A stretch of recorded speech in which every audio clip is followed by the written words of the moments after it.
পয়গম্বর মুসা আলাইহিস সালাতু ওয়াস সালাম মিশরের জমিনে দোয়া করবে।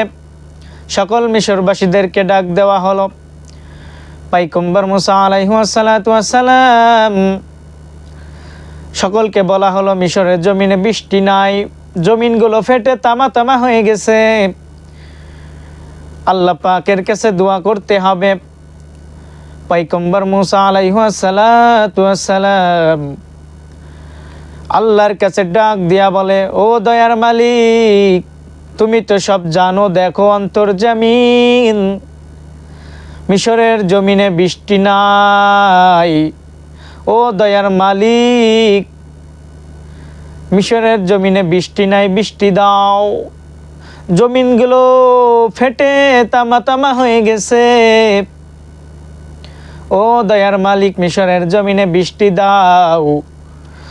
দোয়া করতে থাকে, উপর থেকে গাইবি আওয়াজ, ও মুসা, তুমি যে মজলিসের ভিতরে দোয়া করতেছো, এই মজলিসের ভিতরে 40 বছরের গুনাহগার আছে। কয় বছরের? বোঝার চেষ্টা করবেন। 40 বছরের গুনাহগার আছে, একজন নেমক হারাম আছে। একে যদি এর ভিতর থেকে উঠাইয়া না দাও, এই মজলিসের ভিতর থেকে যদি উঠাইয়া না দাও, আমি আল্লাহ দোয়া কবুল করব না, মিশরের জমিনে বৃষ্টিও দিব না। পয়গম্বর মুসা আলাইহিস সালাতু ওয়াস সালাম রাগে রাগান্বিত হয়ে গেল, অনেক জোরে চিৎকার করে বলে, ওরে 40 বছরের গুনাহগার কই? জানি না এর ভিতরে কে 40 বছরের গুনাহগার। তোর কারণে মিশরের জমিনে আল্লাহ বৃষ্টিও দেয় না, দোয়া কবুল করে না। এখান থেকে উঠে চলিয়া যাও, আর যদি এখান থেকে চলিয়া না যাও, আল্লাহর থেকে নাম ঠিকানা জেনে কানের ধরে এখান থেকে হাঁটাইয়া দিব। 40 বছরের গুনাহগার বড় ভয় পাই, এই মজলিস ছেড়ে যদি উঠে চলে যাই, সকলে ভাববে আমি 40 বছরের গুনাহগার, আমি তো সেই নেমক হারাম। ওই 40 বছরের গুনাহগার, বোঝার চেষ্টা করবেন, 40 বছরের গুনাহগার এমন ভাবে আমার রবের কাছে কাকতি মিনতি শুরু করছে, ও দয়ার মালিক, ও দয়ার মালিক, আমি 40 বছরের গুনাহগার, এমন কোনো অন্যায় নাই যেইগুলো আমি করি নাই।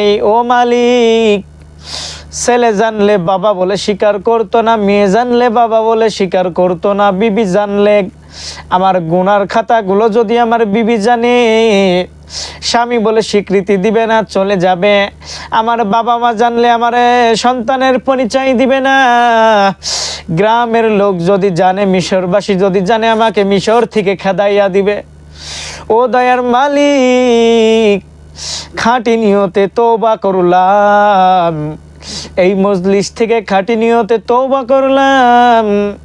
ও মালিক, আর কখনো গুনাহ করব না, হারাম পথে চলবো না। ও মালিক, আমারে মাফ করে দাও। ও মালিক, মাফ করে দাও। ভিতর থেকে কান্না করে, যদি বাহির থেকে কান্না করে, তাহলে বুঝে ফেলবে সে 40 বছরের গুনাহগার। এমন ভাবে আমার রবের কাছে কাকতি মিনতি করে, আমার মালিক খুশি হয়ে গেছেন। আমার মালিককে ডাক দিয়া বলে, ও মালিক, সকলে জানলে তাড়াইয়া দিত, বাবা জানলে সন্তানের পরিচয় দিত না, বিবি চলিয়া যেত, ছেলে বাবার পরিচয় দিত না। ও মালিক, তুমি আমারে ওয়াইল নামক চাদর দিয়া ঢেকে রাখছ। ও দয়ার মালিক, তুমি খানা বন্ধ করো নাই, বাতাস বন্ধ করো নাই, পানি বন্ধ করো নাই। ও মালিক, মুমিন মানুষও যাই মাছ খায়, আমিও সেটাই খাই। মুমিন মানুষ যাই অক্সিজেন পাই, আমিও সেই অক্সিজেন পাই। ও মালিক, খাঁটি নিয়তে তওবা করলাম, আর কখনো গুনাহ করব না। পয়গম্বর মুসা আলাইহিস সালাতু ওয়াস সালাম আকাশের দিকে তাকাইয়া দেখে মেঘে আবির্ভূত হয়ে গেল। মুসা আলাইহিস সালাতু ওয়াস সালাম আশ্চর্য হয়ে গেল, কি ব্যাপার, 40 বছরের গুনাহগার তো এখান থেকে উঠে নাই, তাহলে আল্লাহ কেন বৃষ্টি দিচ্ছে? কিছুক্ষণ পরে এমন উষল ধারা বৃষ্টি শুরু হয়ে গেল। পয়গম্বর মুসা আলাইহিস সালাম আল্লাহকে ডাক দিয়া বলে, ও আমার রব, ও মালিক, 40 বছরের গুনাহগার তো এখান থেকে এখনো উঠে নাই, তাহলে কেন বৃষ্টি দিলা? তুমি তো বললে এখান থেকে 40 বছরের গুনাহগার না উঠলে বৃষ্টি হবে না। আল্লাহ রাব্বুল আলামিন মুসা আলাইহিস সালামকে ডাক দিয়া বলে, রে মুসা, আমি আল্লাহর নাম রহমান, তুমি কি জানো না আমি আল্লাহর নাম সামিউল বাসির, আমি আল্লাহর নাম গফফার।